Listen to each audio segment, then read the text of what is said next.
il y a une atmosphère assez particulière à Rome en ce moment. Pesante même. Après le décès du pape François le 21 avril, c'est clair, le Vatican, il retient son souffle. Ah oui, on sent une attente énorme. Ce conclave, il s'annonce vraiment crucial pour l'Église catholique mondiale. L'enjeu est immense. Absolument. Et le pontificat de François, il a laissé des traces profondes, ouvert des portes, mais bon, il a aussi révélé des tensions assez vives. Tout à fait. L'Église se sent vraiment à un carrefour, face à des défis complexes, à la fois internes et externes. C'est un moment charnière. Alors, pour essayer d'y voir un peu plus clair, on va s'appuyer sur un texte récent, une analyse assez fine du contexte et des forces en présence. L'idée, c'est de décrypter un peu les enjeux. Oui, de comprendre cette fameuse tension entre, disons, la tradition et une vision pastorale peut-être plus ancrée dans le présent. Exactement. Et puis, regardez qui sont les principaux cardinaux dont on parle, les papabili, comme on dit, les favoris, si on veut. Et ce texte, il insiste beaucoup sur la gravité du moment. Chez les cardinaux, on est loin de l'insouciance. Le choix va vraiment orienter l'Église pour les années à venir. Naviguer entre la fidélité à l'histoire et puis la nécessité de répondre au monde d'aujourd'hui. C'est ça le nœud. C'est vraiment le cœur du dilemme, oui. Alors justement, qui sont ces figures qui ressortent de l'analyse? On a d'abord le cardinal hongrois, Péter Erdő, 73 ans. Oui, Erdő. Le texte le présente comme un gardien solide de la doctrine, un érudit, un symbole de stabilité en quelque sorte. Stable, oui.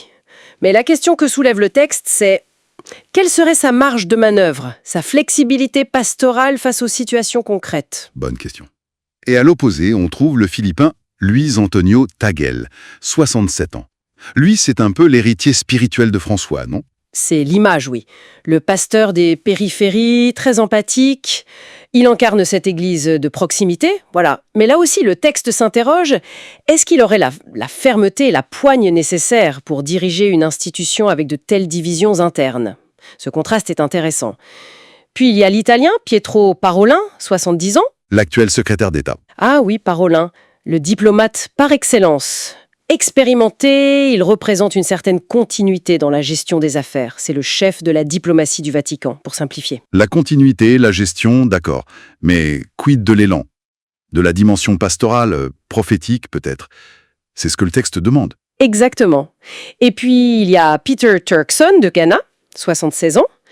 Une voix importante du Sud global. Très engagé apparemment sur la justice sociale, l'écologie. Oui, il porte vraiment les préoccupations des églises non européennes.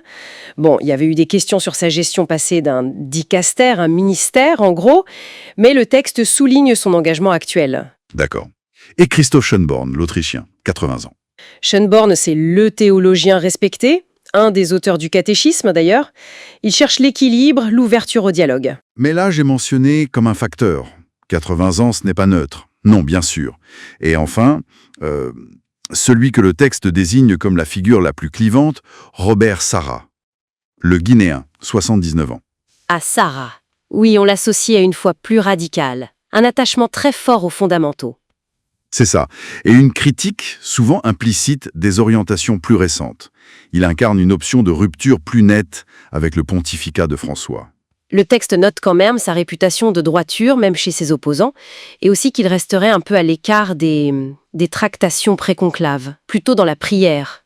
Oui, et ce silence, forcément, il est interprété de différentes manières. Ça montre bien l'intensité du débat autour de sa personne. Ce portrait des papabili, ça illustre bien la complexité du choix, hein? Ah oui, clairement. On voit bien que ce n'est pas juste choisir un nom, c'est choisir une direction pour l'Église. Absolument. Et il y a cette question anonyme qui circule apparemment entre les prélats. Le texte la rapporte, elle est assez frappante. Ah oui, laquelle? L'Église a-t-elle besoin d'un pape qui sourit ou d'un pape qui prie? D'un diplomate ou d'un prophète? D'un gestionnaire ou d'un martyr? Waouh! Oui, ça résume tout. Le vertige de la décision. Ça touche à l'essence même de ce que doit être le pape aujourd'hui. Continuité, rigueur doctrinale, proximité, radicalité.